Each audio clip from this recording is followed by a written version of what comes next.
فصل 4 شماره 3 رو با هم بچه آغاز میکنیم. در این قسمت جذر رو میخوایم بررسی قرار بدیم. ببین همونطور که میدونیم مثلا 2 به علاوه 3 میشه چند؟ 5 و 5 منهای 3 میشه 2.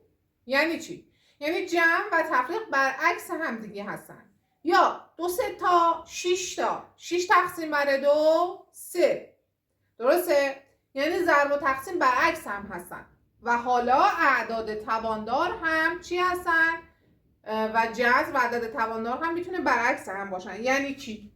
ببین من یه توضیح کوچیک و مختصر بهت میدم. مثلا داریم 5 به توان 2 میشه 5 ضرب در 5 میشه چند؟ 25.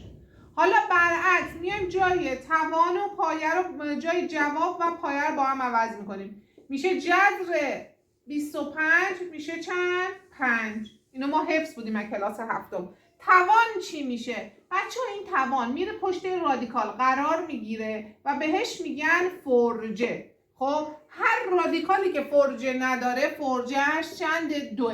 یعنی چی؟ یعنی چه عددی 2 بار تو خودش ضرب میشه 25.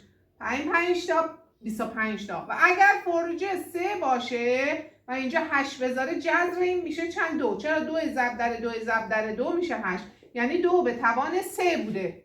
و این رو در نظر بگیر که من زیر رادیکال به جای 25 میتونم بنویسم 5 به توان 2 و همیشه توان با فرجه میتونه ساده بشه و عدد بیاد بیرون. اینجا من میتونم به جای 8 بنویسم 2 به توان 3. فرجهش 3. توان 3 با فرجه 3 ساده میشه و 2 میاد بیرون. خب به این ترتیب یه توضیح در مورد اعداد تواندار و رادیکال ها گفتیم خدمتت. حالا میریم سراغ جمع رادیکال ها. ببینید جمع رادیکال ها مانند جمع عبارت های جبریه. چطوری؟ مثلا من دارم 2a به علاوه 3a. این حرفا شبیه همه. 2 و 3 رو با هم جمع میکنم میشه 5a. درسته؟ این شد جواب. خب ببینید اینجا هم رادیکال حکم چی رو داره؟ حکم حرف رو داره.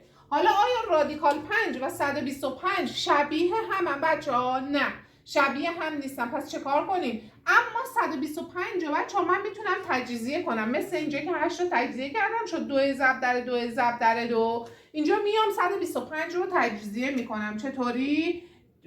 125 به 5 بخش پذیره میشه 5 ضرب در چه عددی میشه؟ 125 ضرب در 25. باز 25 تجزیه میشه چند؟ میشود 5 تا. پس چند تا 5 به وجود اومد بچه ها؟ 1 2 3.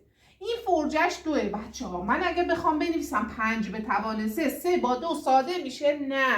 پس وقتی فرج زوجه یعنی 2 من یه عدد تواندار باید بنویسم که توانش زوج باشه. حالا 2 4 6 یا غیره. پس من اینو جدا می نویسم. ببین به جای 125 می نویسم 5 ضرب در 5 به توان 2 5 ضرب در 5 به توان 2. اینم فرجش 2 اینم که 3 اینم که 2 رادیکال 5.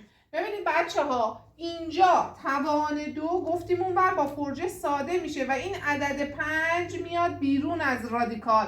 وقتی میاد بیرون چون 3 در این رادیکال ضرب شده بوده مثل ضریب تو اعداد جبری هست 3 رو می نویسم ضرب در 5. اینم که رادیکال 5 سر جاش میمونه. اینجا هم که 2 رادیکال 5. حالا شبیه هم شدن بچه ها. قسمت های رادیکالی شبیه هم شدن یعنی متشابه شدن. حالا 3 5 تا اینجا میشه 15 تا. این که مثبت 2 اینم مثبت 15. اعداد پشت رادیکال رو با هم جمع میکنیم. اگر 2 تا رادیکال شبیه هم بودن 2 15 میشه بچه ها چند؟ 17 رادیکال 5 رو به عنوان مثل اون حرف می نویسیم و به این ترتیب جمع رادیکال ها رو چیکار کردیم؟ انجام دادیم. خب بچه های عزیز من میتونه در امتحان همچین چیزی بیاد یا اعداد دیگه رو بده یا یه مقدار پیچیده تر و همین رو اگر شما تکرار و تمرین داشته باشید میتونید بقیه جمع و تفریق های رادیکال ها رو هم انجام بدید. خیلی ممنون بچه های عزیزم. انشالله که پیروز و موفق باشید.